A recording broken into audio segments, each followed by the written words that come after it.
సమర్పణ కేవలం పాటలు కాదండి, సమర్పణ ఒక జీవిత విధానం. It is a life style. If you know your friendship are your relationship is causing you to go far from God, cut off that friendship, cut off that relationship. అర్థమైందండి? ఎట్లా cut చేయాలి? నీకు నిజంగా ప్రేమ ఉందా దేవుని పైన? యేసే అంటే ప్రేమ అంటున్నావు కదా, ఏసే అంటే నేను పిచ్చి అని అంటున్నావు కదా. నిజంగా ఏసే పిచ్చి అంటే ఏసే కోసం ఎంతైనా తెగిస్తావు, ఎవరినైనా వదులుకుంటావు, ఏదైనా త్యాగం చేస్తావు, ఎంతకైనా తెగిస్తావు.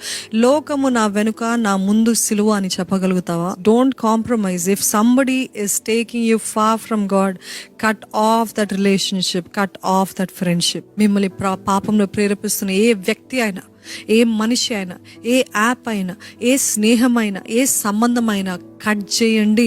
దేవుడికి విరుద్ధమైనది నాకొద్దు.